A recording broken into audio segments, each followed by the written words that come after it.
والسلام على سيد الرسل وخاتم الأنبياء وعلى آله وصحبه وبارك وسلم، خصوصا على خلفائه الراشدين المهديين إلى يوم القيامة. أما بعد فأعوذ بالله من الشيطان الرجيم. بسم الله الرحمن الرحيم. هو الذي أرسل رسوله بالهدى ودين الحق ليظهره على الدين كله ولو كره المشركون. وقال النبي صلى الله عليه وسلم: لا تفنى هذه الأمة حتى يلعن آخرها أولها. صدق الله العظيم وصدق رسوله النبي الكريم، ونحن على ذلك لمن الشاهدين والشاكرين، والحمد لله رب العالمين.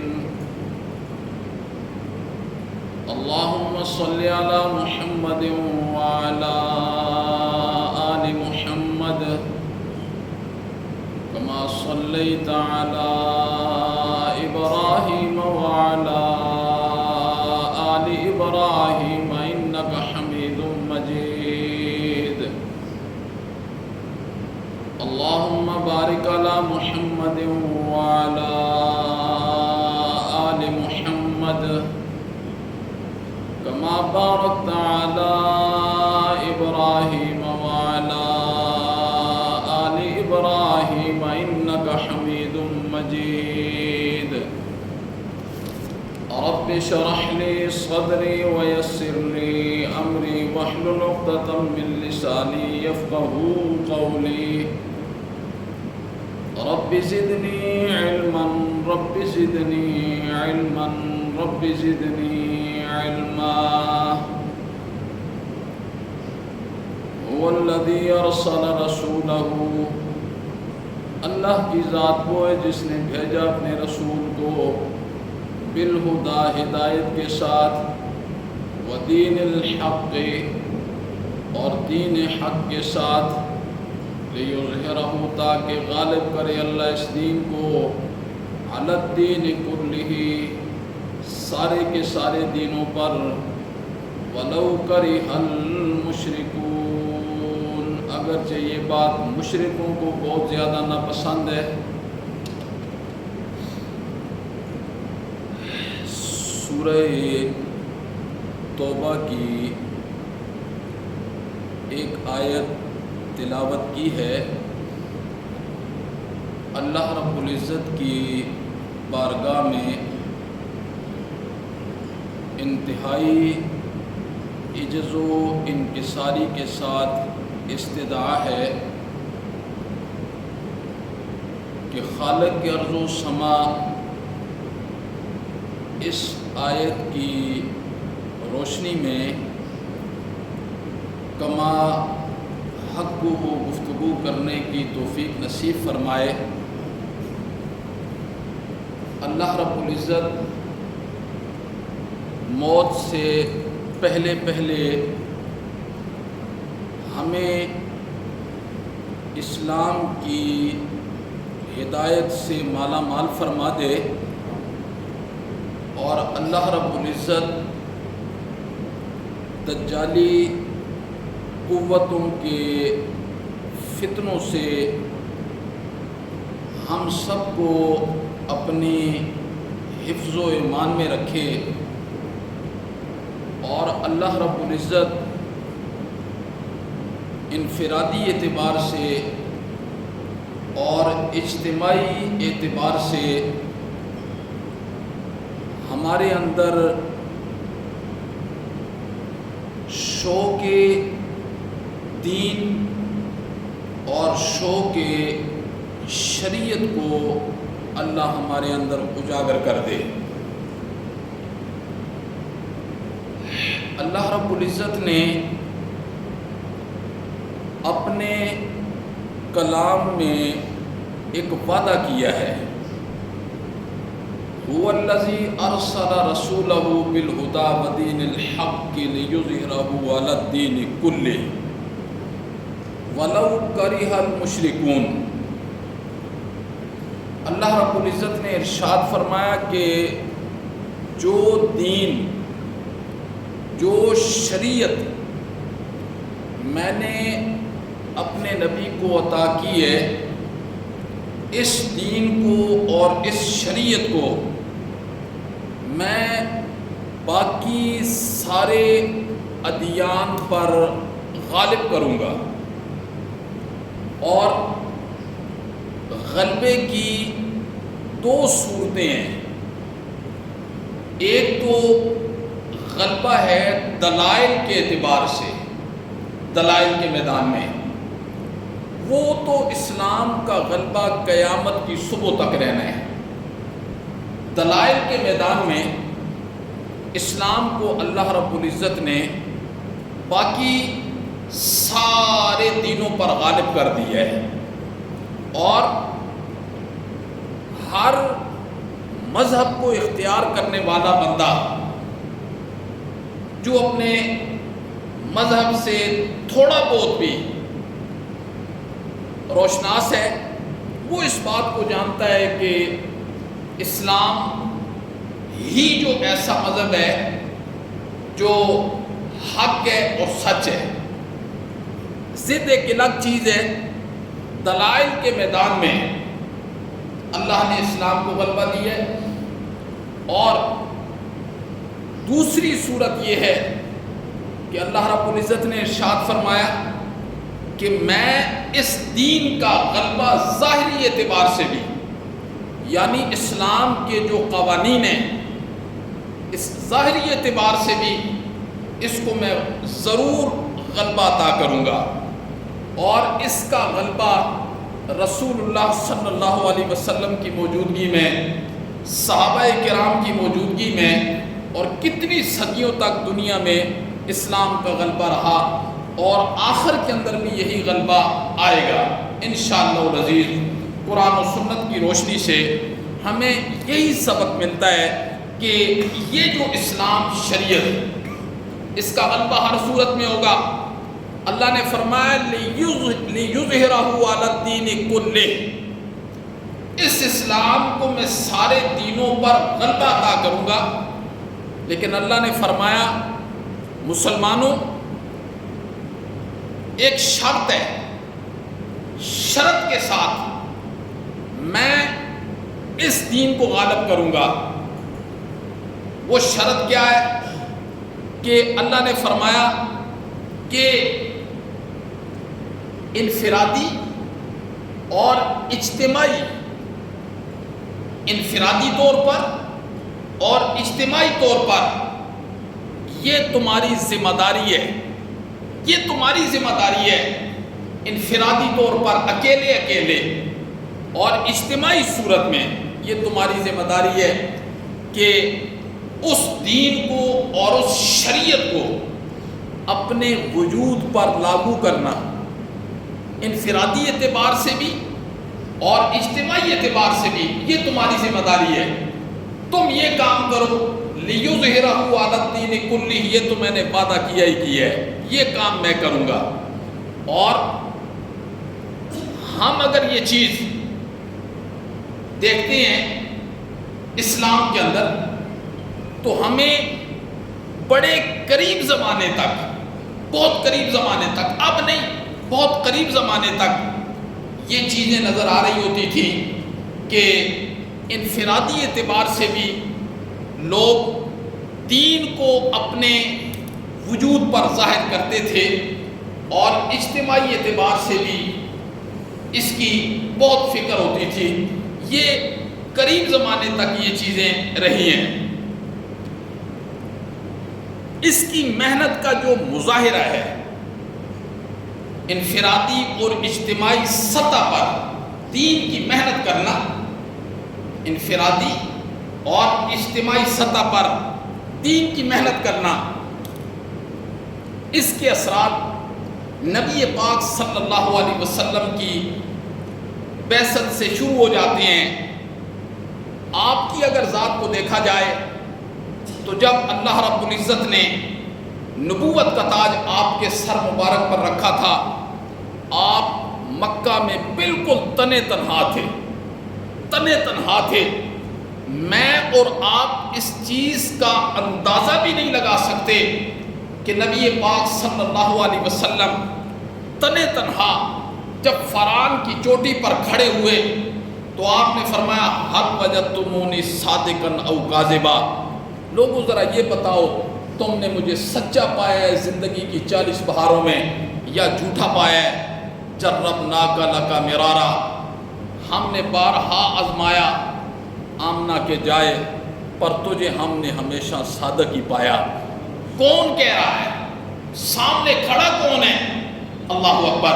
تو نبی پاک صلی اللہ علیہ وسلم نے انفرادی محنت شروع کی اور اللہ رب العزت نے آپ کے صحبت میں بیٹھنے والے لوگوں کو آپ کے ساتھ جوڑتے چلے گئے۔ اور مکی دور کتنا مشکل دور ہے، تاریخ عالم بھی اس کی مثال پیش نہیں کر سکتی۔ نبی پاک صلی اللہ علیہ وسلم کا مکی دور ہے، انفرادی طور پر تنے تنہا آپ نے اسلام کی محنت شروع کی ہے۔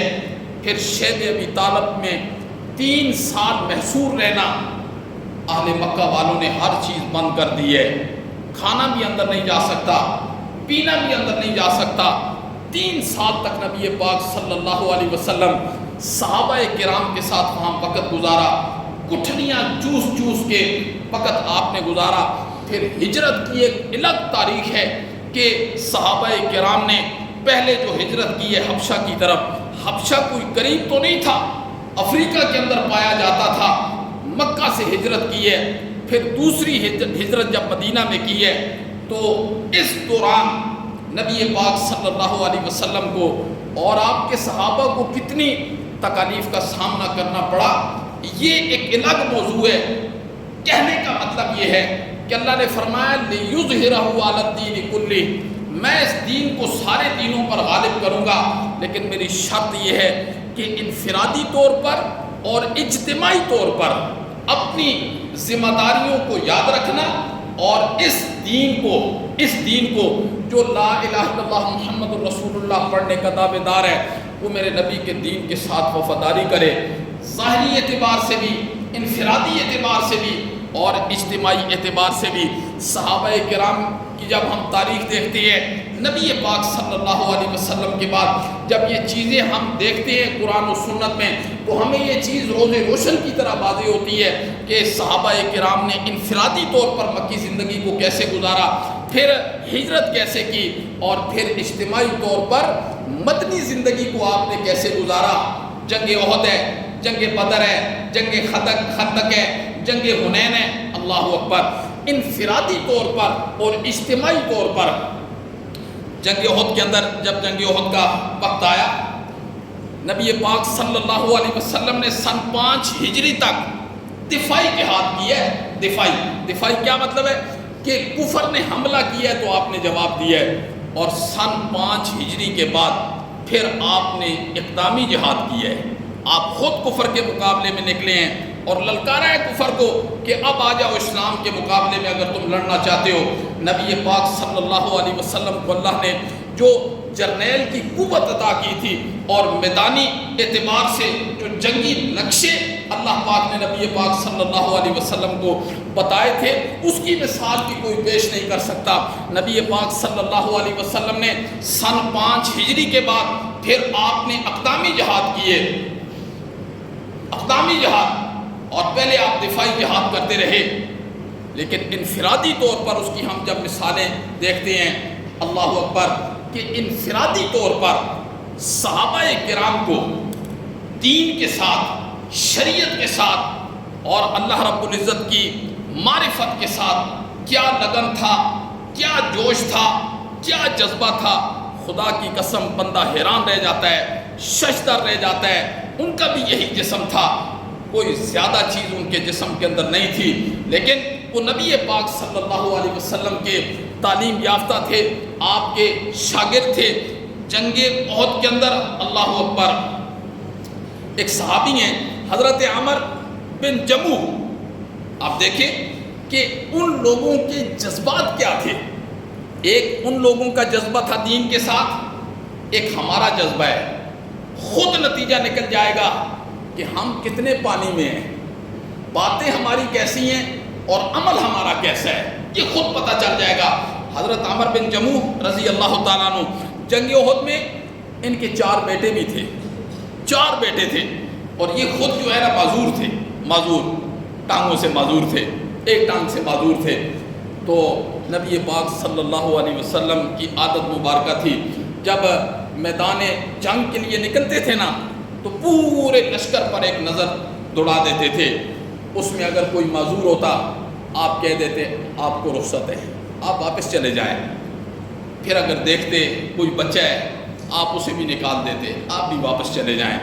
پھر اگر دیکھتے کہ گھر کا سرپرست صرف یہ ایک ہی ہے، آپ اسے بھی اجازت دے دیتے کہ آپ بھی چلے جائیں، آپ کو بھی اللہ کی طرف سے رخصت ہے۔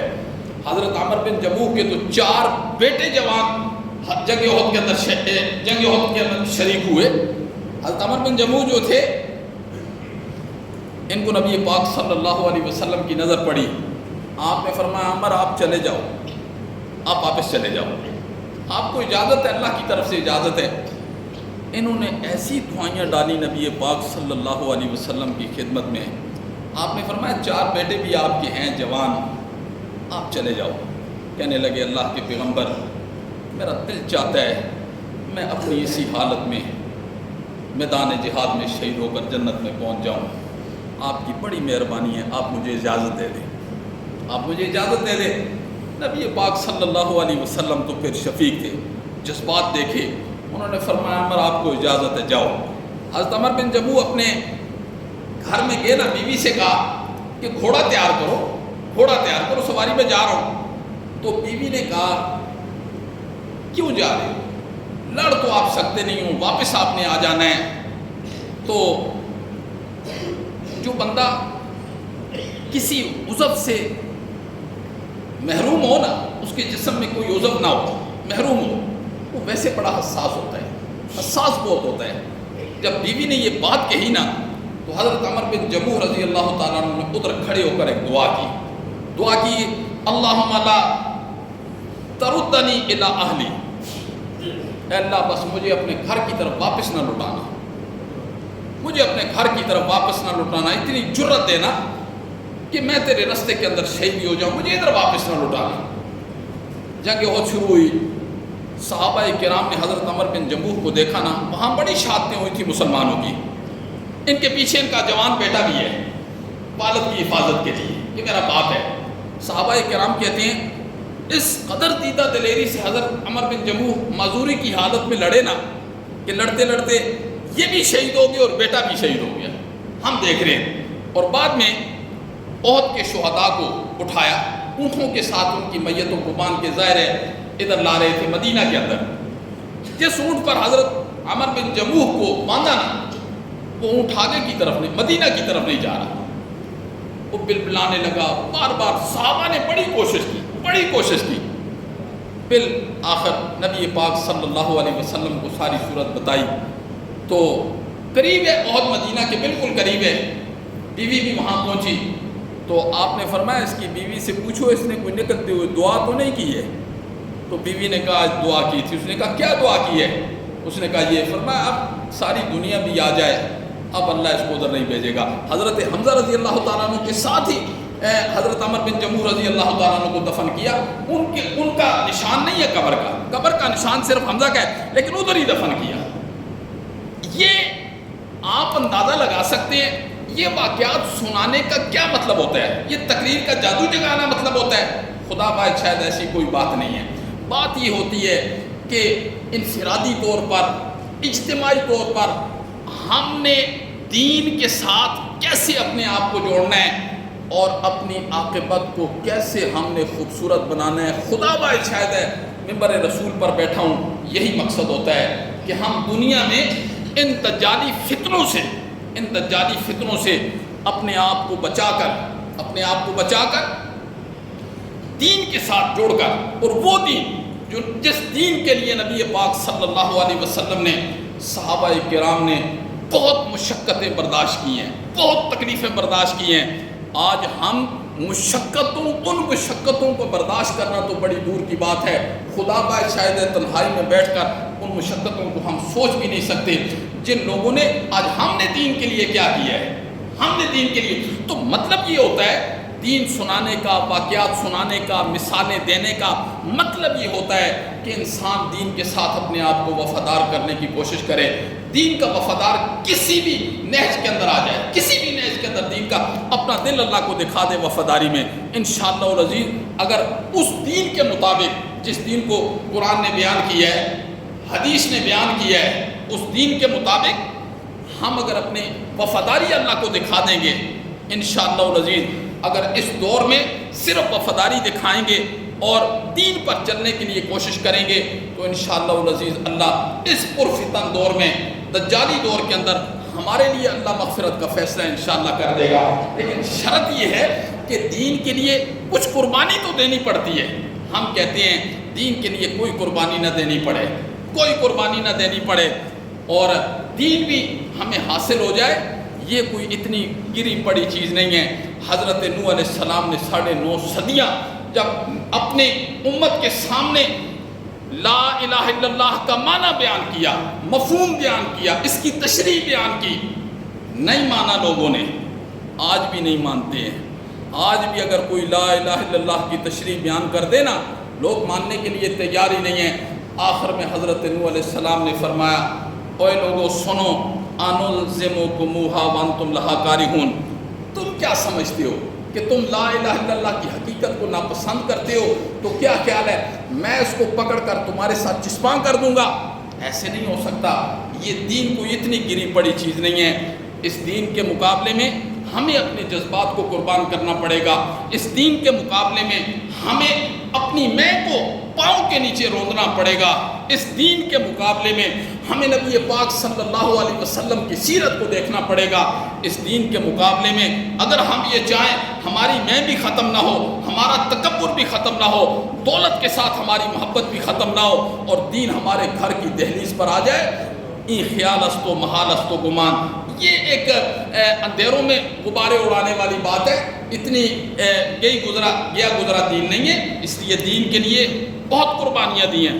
خدا باعث شاید ہے دین کے لیے قربانیاں حضرت سلمان فارسی رضی اللہ تعالیٰ عنہ، ان کی عمر کے متعلق 2 قول آتے ہیں. حضرت سلمان فارسی رضی اللہ تعالیٰ عنہ کی عمر کے متعلق 2 قول ہیں. ایک قول یہ ہے کہ ان کی عمر تھی 350 سال، اور ایک قول کے مطابق 250 سال ان کی عمر ہے. اور محدثین نے دوسرے قول کو لیا ہے، 250 سال والی عمر کو محدثین نے لیا ہے کہ حضرت سلمان فارسی رضی اللہ تعالیٰ عنہ اس امت میں اللہ نے سب بڑی عمر انہیں عطا کی ہے، حضرت سلمان فارسی. اور حضرت سلمان فارسی ایران میں اصفہان کا جو شہر ہے اس کے قریب ایک جگہ تھی، بڑی عجیب جگہ تھی، جئی اس کا نام تھا، جئی. اس جگہ کے رہنے والے تھے اور بہت بڑے ذمہ دار کے بیٹے تھے. حضرت سلمان فارسی بہت بڑے ذمہ دار کے بیٹے تھے اور ان کے بابا کو لکھا ہے، خود حضرت سلمان فارسی کہتے ہیں میرے والد کو مجھ سے اتنی محبت تھی کہ ایک لمحے کے لیے بھی آنکھوں سے الگ نہیں کرتے تھے، اوجل نہیں کرتے تھے. جس طرح حضرت یعقوب علیہ السلام کو حضرت یوسف علیہ السلام سے محبت تھی. اور ان کا مذہب کیا تھا؟ مجوسی تھے، مجوسی، آگ پرست تھے. والد ان کا آگ پرست تھا، یہ خود مجوسی تھے. کہتے ہیں میرے والد بیمار ہوئے تو میرے والد نے ساری زمین میرے حوالے کر دی کہ بیٹا آپ جو ہے نا اس کا کام آپ نے کرنا ہے. کہتے ہیں میرے دل کے اندر ایک طلب تھی دین حق کی. کہتے ہیں میں زمین کے لیے جاتا تھا، رستے میں نا اس وقت حضرت عیسیٰ علیہ السلام کا دین تھا، حضرت یہ، اور دین حق تھا وہ. کہتے میں اپنی زمین پر جاتا تھا، راستے میں ایک گرجا تھا اور اس وقت ایک راہب، میں آتے جاتے ہوئے گیا ان کے پاس بیٹھا، میں بڑا مطمئن ہوا کہ یہ دین ٹھیک ہے، ہمارا دین غلط ہے. کہتے ہیں کہ میں نے عیسائیت کو قبول کر لیا. عیسائیت کو قبول کیا. وہ بہت بوڑھے تھے، بہت بوڑھے تھے. تو میں نے محسوس کیا کہ اب یہ تو دنیا سے جا رہی ہے، وقت ان کا آخری ہے. تو میں نے کہا حضرت میں تو، میرا والد تو مجوسی ہے، میں بھی مجوسی تھا، اللہ نے یہ دین مجھے آپ کی نسبت سے دیا ہے، تو ابھی آپ جا رہے ہیں، میری رہنمائی کریں، میں کیا کروں؟ ان لوگوں نے تو مجھے چھوڑنا نہیں ہے، میں نے ابھی تک اپنا دین ظاہر نہیں کیا. تو حضرت سلمان فارسی کہتے ہیں کہ ان بزرگوں نے مجھے کہا کہ تو شام کے اندر چلا جا، وہاں بہت بڑے بڑے علماء ہیں. کہتے ہیں میں کچھ دنوں کے بعد، کچھ عرصے کے بعد ایک قافلہ شام جا رہا تھا، میں اس قافلے کے اندر چلا گیا اور میں نے وہاں شام پہنچا تو ایک عالم نے میری ایک علاقے کی طرف رہنمائی کی. میں ادھر گیا نا تو اللہ کی شان یہ ہے کہ وہ بھی ایک جو عالم تھے وہ بھی بس عمر کے آخری سیڑھیوں پر تھے. میں نے بارہ جو سیکھا ان سے کافی مجھے محسوس ہوا کہ اب یہ بھی دنیا سے جا رہے ہیں. تو میں نے انہیں کہا حضرت میری رہنمائی کرے، میں تو اس علم کی تلاش میں بڑی طلب سے نکلا ہوں، بڑی طلب سے نکلا ہوں کہ مجھے اللہ کا دین مل جائے. تو کہتے ہیں ان بزرگوں نے میری رہنمائی کی ایک علاقے کی طرف، وہ میری موجودگی کے اندر ہی فوت ہو گئے. میں وہاں گیا نا تو اللہ کی شان، وہاں بھی جو بزرگ تھے وہ بھی آخری لمحات کے اندر تھے. کچھ میں نے ان سے سیکھا تو میں بڑا پریشان ہوا. تو میں نے انہیں کہا حضرت اب میری رہنمائی کریں، میں کیا کروں؟ پوچھتے رہے وہ. پھر وہ کہتے ہیں کہ مجھے انہوں نے ایک علاقے کی طرف بھیجا اور وہاں ایک عالم کا نام بتایا کہ آپ ان کے پاس چلے جاؤ. میں ان کے پاس، بڑا لمبا یہ قصہ ہے ان کا، میں انتہائی مختصر سا کر کے سنا رہا ہوں. کہتے ہیں میں وہاں گیا اور اللہ کی شان یہ ہے کہ وہ حضرت عیسیٰ کے صحابی تھے. وہ عالم وہ جو تھے وہ حضرت عیسیٰ کے صحابی تھے. کہتے ہیں ان کی عمر بالکل 400 سال کے قریب تھی، 400 سال کے قریب. تو میں نے ان کو دیکھا، کچھ علم حاصل کیا تو ایک دن میں رونے لگ گیا. حضرت سلمان فارسی کہتے ہیں میں رونے لگ گیا. تو انہوں نے مجھ سے رونے کی وجہ پوچھی کہ کیوں رو رہے ہیں؟ تو میں نے انہیں ساری اپنی صورتحال سنائی کہ میں اس طرح موجوسی تھا، میں نے اس طرح اس دین کو قبول کیا ہے، کرتے کرتے وہاں تک میں کیسے پہنچا ہوں. تو حضرت سلمان فارسی کہتے ہیں اس عالم نے مجھے کہا کہ اس کے بعد کسی عالم کے پاس آپ کو جانے کی ضرورت نہیں ہے، اب نبی آخر الزمان کا زمانہ بالکل قریب ہے اور وہ یثرب کے اندر آئیں گے. یہ مدینہ کا پرانا نام ہے، لہٰذا تم نے اب کسی کے پاس نہیں جانا، کسی طریقے سے وہاں پہنچو بس، ابھی ان کے ظہور کا وقت بالکل قریب ہے. حضرت سلمان فارسی کہتے ہیں 1 مہینے کی مسافت تھی، میرے پاس اسباب بھی نہیں تھے. میں نے بکری خرید لی اور بکری خریدی اور انہوں نے کہا کوئی قافلہ وہاں سے آئے گا تو اس کے ساتھ چلے. قافلے بڑے عرصے کے بعد آتے تھے. کہتے ہیں میں نے بکری خریدی، اس کو میں نے پالنا شروع کیا. اللہ نے اس کے اندر اتنی برکت ڈالی کہ وہ بہت بڑا ریوڑ بن گیا. ایک دن اچانک کافی عرصے کے بعد ایک قافلہ آیا تو مجھے کسی نے کہا کہ یہ قافلہ یثرب سے آیا ہے، مدینہ سے آیا ہے اور یہ مدینہ جائے گا. میں تو بڑا خوش ہو گیا. میں قافلے والے کے ایک نوجوان سے ملا. میں نے کہا میری ایک درخواست ہے کہ، انہوں نے کہا کیا؟ انہوں نے کہا یہ سارا ریوڑ آپ لے لو، بس مجھے یثرب تک پہنچا دو. اس نے کہا ٹھیک ہے. کہتے ہیں کہ اس نے مجھے اپنے ساتھ رکھا. مدینہ کے قریب پہنچا نا تو اس بندے نے مجھے ایک یہودی پر بیچ دیا کہ یہ میرا غلام ہے اور خود غائب ہو گیا. یہودی پر بیچ کے میں تو پریشان ہو گیا. میں نے اس کو کہا میں تو ذمہ دار کا بیٹا ہوں، میں غلام تو نہیں ہوں. اس نے کہا اتنے پیسے اس نے مجھ سے لیے ہیں لہذا اب تو میرا ہی غلام ہے. کہتے ہیں میں مدینہ کے اندر تو پہنچ آیا، پھر میں اس کا غلام تھا، اس کے کھجوروں کے باغ تھے، میں وہاں کام کرتا رہا. ایک دن کہتے ہیں ایسا ہوا کہ میں کھجور کے درخت کے اوپر چڑھا ہوا تھا، نیچے میرے مالک کے چچا کا بیٹا آیا. اس نے کہا آپ نے بات سنی ہے؟ یہاں مدینہ میں ایک شخص آیا ہے جو نبوت کا دعویٰ کر رہا ہے. کہتے ہیں میرے کان کھڑے ہو گئے. میں اترا نہیں، میں نے وہاں ہی سے چھلانگ لگائی نیچے، وہاں ہی سے چھلانگ لگائی. اور میں نے کہا کیا کہہ رہے ہو آپ؟ کہتے ہیں میرے مالک نے مجھے تھپڑ مارا کہ تجھے اس سے کیا غرض ہے. کہتے ہیں وہ جو آخری عالم تھا نا، آخری عالم جس نے میری رہنمائی ادھر کی تھی، اس نے مجھے نبی پاک صلی اللہ علیہ وسلم کی 3 علامتیں بتائی تھیں. پہلی علامت یہ ہے کہ وہ صدقہ نہیں کھائیں گے، صدقہ تو نہیں کھائیں گے، وہ ہدیہ لے لیں گے، اور ان کے 2 شانوں کے درمیان مہر نبوت ہوگی. یہ 3 نشانیاں بتائیں. حضرت سلمان کہتے ہیں کہ مجھے میرا مالک ہفتے میں 1 چھٹی دیتا تھا، تو میں پہلی دفعہ جب گیا نا مدینہ میں، تو چونکہ آگے تھے نبی پاک، پہلی دفعہ میں گیا، میں نے کچھ کھجوریں لی، تو میں نے چل کے کہا حضرت یہ صدقہ ہے. آپ نے مجھ سے لے کے صحابہ کے درمیان تقسیم کر دیا. آپ نے فرمایا ہم صدقہ نہیں کھاتے. کہتے ہیں دوسرے ہفتے میں کچھ عرصے کے بعد جو چھٹی ملی مجھے، میں کھجوریں لے کر گیا. میں نے کہا حضرت یہ ہدیہ ہے. آپ نے اس میں سے کھجور کھائی. کہتے ہیں اب 2 نشانیاں تو ہو گئی تھی، تیسری نشانی رہ گئی تھی. کہتے ہیں بالکل ہمارے محلے میں ایک دفعہ کوئی مر گیا بندہ، نبی پاک صلی اللہ علیہ وسلم اس کی قبر پر آئے. جنازے میں جیسے لوگ آتے ہیں تو نبی پاک ایک جگہ بیٹھے ہوئے تھے. میں اب دیکھ رہا تھا کہ مور نبوت میں دیکھوں.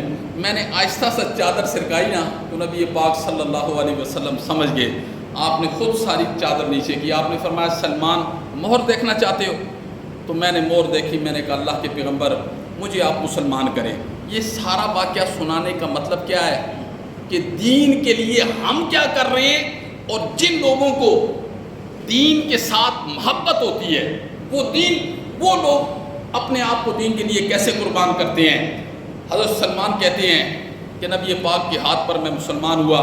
میں جب مسلمان ہوا نا، اللہ اکبر، حضرت سلمان کہتے ہیں میں نے وہ پہلے دن سے لے کر یہ سفر کتنا ہے، یہ دین حق کی تلاش میں حضرت سلمان کا سفر کتنے عرصے کا ہے؟ 250 سال کا ہے. کتنا؟ 250 سال کا سفر ہے دین حق کی تلاش میں. 1 صدی اور 75 سال یہ جو سفر میں مدینے کے اندر پہنچا، یہ سارا 250 سال کا یہ قصہ سنا رہا ہوں میں کہ 250 سال کے بعد پہنچا.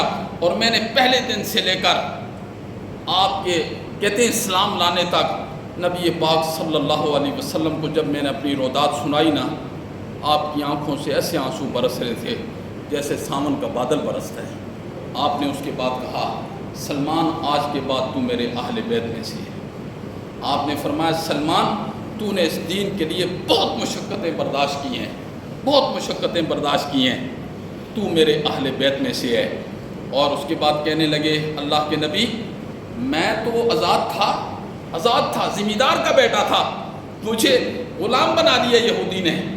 آپ نے فرمایا کوئی بات نہیں، اس سے پوچھو آپ کی آزادی کی کتنی قیمت وہ مانگتا ہے، کتنی قیمت مانگتا ہے، پوچھو اس سے. اور جو زبان سے کہہ دینا پھر اس سے کم بھی نہیں کروانی ہے. وہ سلمان کچھ عرصے کے بعد اپنے مالک کے پاس گئے. اس نے کہا میں اگر آزاد ہو جاؤں تو کتنے پیسے دوں؟ اس کی زبان سے نکل گیا 30 اوقیہ سونا دے دینا. یہ کم و بیش 500 تولے بنتا ہے. آج کے اعتبار سے اس کی کم و بیش 12 کروڑ روپے قیمت بنتی ہے. اور اس نے کہا یہ دے دے اور 300 درختوں کا کھجوروں کا درخت لگا، باغ بن جائے، پھل دے دے، تو آزاد ہے. کھجور کا جو باغ ہوتا ہے نا، یہ اگر پودا لگایا جائے تو 10 سال کے بعد یہ پہلا پھل دیتا ہے. 10 سال کے بعد پودا لگایا جائے. تو حضرت سلمان نے آ کر کہا تو نبی پاک صلی اللہ علیہ وسلم نے فرمایا سلمان سونا میں تجھے دے دوں گا، جا سونا میں دوں گا، یہ قیمت میں دوں گا. باقی دوسری جو چیز ہے نا، تو 300 پودے اکٹھے کر اور ان کے لیے گڑھے کھود، جب تیار ہو جائے نا مجھے بلانا، تو میں ان پودوں کو اپنے ہاتھوں سے لگاؤں گا. تو انہوں نے 300 پودے گڑھے کھودے، نبی پاک صلی اللہ علیہ وسلم نے اپنے ہاتھ سے لگائے. 1 سال کے اندر اندر وہ جوان بھی ہوئے اور پھل بھی دیا. اور نبی پاک صلی اللہ علیہ وسلم نے وہ جو 500 تولے سونا تھا نا، خود اپنی طرف سے اس کی قیمت ادا کر کے حضرت سلمان کو آزاد کیا. دین کے لیے کتنی قربانی دی ہے. لیکن آج ہم کیا دین کے لیے قربانیاں دیتے ہیں؟ ہماری قربانی تو ساری کی ساری کھانے پر ہوتی ہے، کپڑے پر ہوتی ہے، گھر پر ہوتی ہے، بلوں کی ادائیگی میں ہوتی ہے، یہ دنیا کی قربانیاں ہوتی ہیں۔ دین کے لیے ہم کیا قربانیاں دے رہے ہیں؟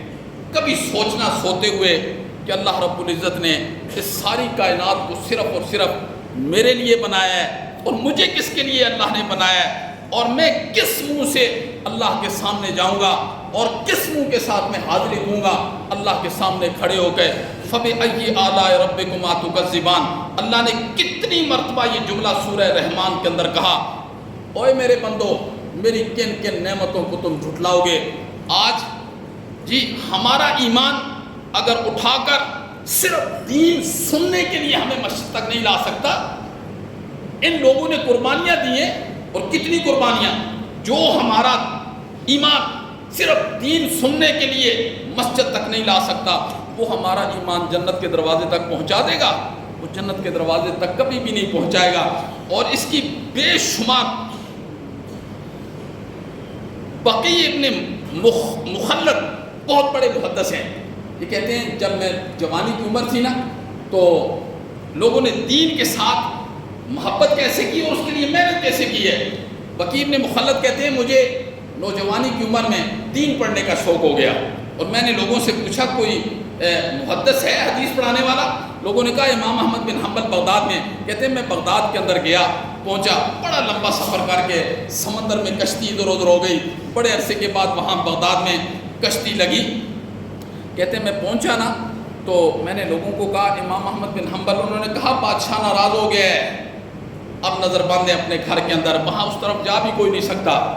کہتے ہیں میں نے ایک بندے سے پوچھا صرف مجھے نقشہ بتا دو کہ اس کا گھر کدھر ہے؟ کہتا ہے اس نے مجھے نقشہ بتلایا، میں نے ایک کاسا خریدا، کاسا، ایک فقیرانہ لباس پہنا، اور میں اجرکم علی اللہ یہ نعرے لگاتا رہا، جس طرح مانگنے والے کہتے ہیں اللہ تیری خیر کرے، خیر، کہتے ہیں میں یہ نعرے لگاتا رہا ایک فقیرانہ کاسا لے کے۔ تو وہاں فوج بھی کھڑی تھی، مجھے کسی نے نہیں روکا، تو میں ایک ایک گھر کے اندر دروازہ، مجھے اس گھر تک میں پہنچا، میں نے دستک دی نا، تو امام احمد بن حنبل ہی باہر نکل آئے۔ تو میں نے کہا، انہوں نے مجھے 1 روپیہ دینا چاہا، میں نے کہا نہیں حضرت، یہ ساری صورت صرف اس حدیث کو پڑھنے کے لیے اختیار کی ہے، مجھے آپ حدیث پڑھا دیں۔ امام احمد بن حنبل نے کہا یہ لوگ ہیں، نہ مجھے چھوڑیں گے نہ تجھے چھوڑیں گے، لہٰذا ٹل جائے اس سے۔ اس نے کہا حضرت بڑا سفر کیا ہے اس حدیث کو پڑھنے کے لیے۔ تو اس نے کہا حضرت جب لوگ مجھے دیکھیں گے نا، آپ نے نہیں پڑھانا، بس کھڑے کھڑے مجھے ایک حدیث پڑھا دیں، بس میں روزانہ اسی طرح مانگنے کے لیے آؤں گا۔ 1 سال تک اس نے اسی طرح کاسا لیا اور حدیث پڑھتا رہا۔ 1 سال کے بعد جب نظر بندی ختم ہوئی، امام احمد بن حنبل اپنے جگہ پہ آئے، ہزاروں کی تعداد میں حدیث پڑھنے والے طالب علم تھے۔ کہتے ہیں ایک دن میں بھی اسی مجلس میں تھا، تو نظر پڑ گئی، امام احمد بن حنبل نے مجھے بلایا اور اپنے پاس بٹھایا اور کھڑا کیا، سب کو بتایا کہ طالب علم صرف یہی ہے جس نے 1 سال تک اس حدیث کو پڑھنے کے لیے کیسے کیسے کرتب اپنا کے رکھ دیے۔ اللہ اکبر۔ تو میرے محترم، اللہ نے کیا فرمایا، هو الذی ارسل رسولہ بالہدی ودین الحق لیظہرہ علی الدین کلہ ولو کرہ المشرکون۔ اللہ نے فرمایا اس دین کو میں سارے دینوں پر غالب کر کے چھوڑوں گا، پر تمہاری ذمہ داری یہ ہے اجتماعی طور پر، انفرادی طور پر، بس یہ تمہاری ذمہ داری ہے، اس دین کے ساتھ دل سے محبت کرنے والے بن جاؤ۔ آج خدا باعث شاید ہے جی ہماری کیا صورت، یہ بڑے قریب زمانے تک یہ چیزیں رہی ہیں، ابھی نہیں ہیں، ابھی صرف باتیں ہی ہیں، میں باتیں کر رہا ہوں آپ سن رہے ہیں، ابھی صرف باتیں ہیں، لیکن بات یہ ہے کہ اس دین کے لیے بہت بڑی بڑی قربانیاں دی ہیں۔ مسلم بن قتیبہ رحمہ اللہ خلیفہ وقت نے تشکیل کی نا، تو کاشغر میں پہنچ گیا، چین میں کاشغر کے اندر پہنچا جی، لڑتے مسلم بن قتیبہ رحمہ اللہ وہاں پہنچے اور کاشغر کے اندر چل کے شریعت کے جھنڈے کو گاڑ دیا تھا۔ اللہ اکبر، جس کو علامہ اقبال نے کیا کہا تھا، ایک ہوں مسلم حرم کی پاسبانی کے لیے، نیل کے ساحل سے لے کر تا بخا کے کاشغر، یہ علامہ نے کہا تھا، یہ مسلم بن قتیبہ رحمہ اللہ کی زندگی کو دیکھ کر یہ کہا تھا۔ اللہ اکبر۔ تو دین کے لیے میری کوشش ہوتی ہے میرے محترم کہ آپ حضرات آئیں مسجد میں، آپ یہاں سے کچھ لے کر جائیں اور پھر ان باتوں کو اپنی زندگیوں کے اندر رکھیں اور آپ کو یہ پتہ چلے کہ دین کیا ہوتا ہے۔ اب دین بتانے والے، دین بیان کرنے والے مفقود ہو چکے ہیں۔ آج ہم قصے، کہانیاں، دوڑے، مرثیے، لوگوں کی تعریفیں یہی کر کے ہم منبر و محراب پر وقت گزار رہے ہوتے ہیں، لیکن خدا واحد شاہد ہے کہ میرے محترم آپ میرے لیے بہت محسن ہیں، آپ میرے لیے اولاد کی طرح ہیں۔ جس طریقے سے میں اپنی اولاد کے ساتھ درد رکھتا ہوں، میں کل قیامت والے دن اگر ایسا درد آپ کے ساتھ نہیں رکھوں گا تو آپ کا ہاتھ ہوگا اور میرا گریبان ہوگا۔ حقیقت چھپ نہیں سکتی ہے بناوٹ کے اصولوں سے، خوشبو آ نہیں سکتی ہے کاغذ کے پھولوں سے۔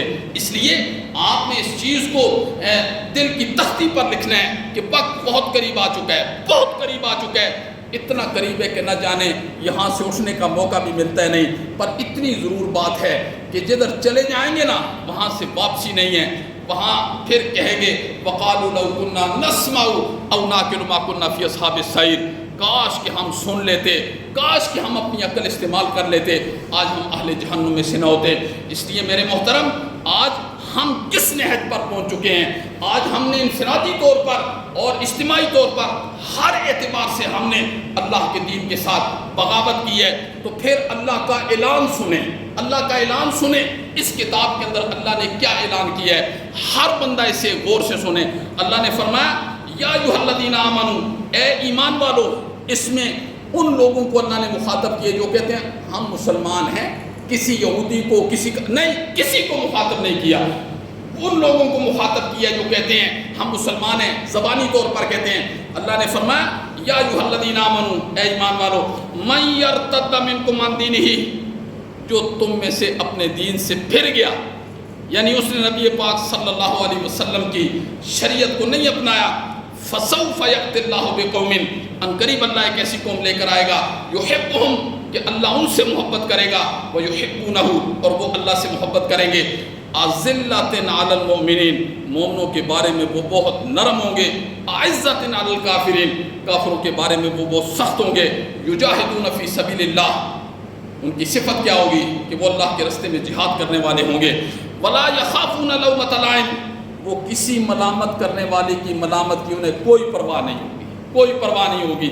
آج ہم نبی پاک صلی اللہ علیہ وسلم کی شریعت سے ہٹ کر ایک کام کرتے ہیں، اپنی خوشیوں میں، اپنے غموں میں اگر وہ کام نہ کریں، ہندوانہ رسموں کو ہم نہ اپنائیں، تو پھر ہم کہتے ہیں لوگ کیا کہیں گے، ناک کٹ جائے گی، برادری میں ناک کٹ جائے گی۔ پھر ان ہندوانہ رسموں کو پورا کرنے کے لیے لاکھوں روپے قرض اٹھا کے ان رسموں کو پورا کیا جاتا ہے کہ لوگوں کے اندر ناک کٹ جائے گی۔ جو ناک کٹنی ہے نا کل میدان محشر میں حضرت آدم سے لے کے آخری انسان تک، بس اس کا خیال رکھنا ہے کہ یہاں تو صرف انہوں نے دیکھنا ہے، 2-4 بندوں نے، اس وقت ساری خلقت نے دیکھنا ہے، اور اللہ نے سکرین پر سارا نام اعمال کو ظاہر کر دینا ہے۔ اللہ نے فرمایا وہ کسی ملامت کرنے والے کی ملامت کی انہیں کوئی پرواہ نہیں ہوتی۔ ذالک فضل اللہ یؤتی من یشاء، یہ اللہ کا فضل ہوتا ہے، اللہ جسے دے دیتا ہے۔ واللہ واسع علیم، اور اللہ بڑا جاننے والا اور وسعت والا ہے۔ اللہ عمل کی توفیق نصیب فرمائے ہمارے۔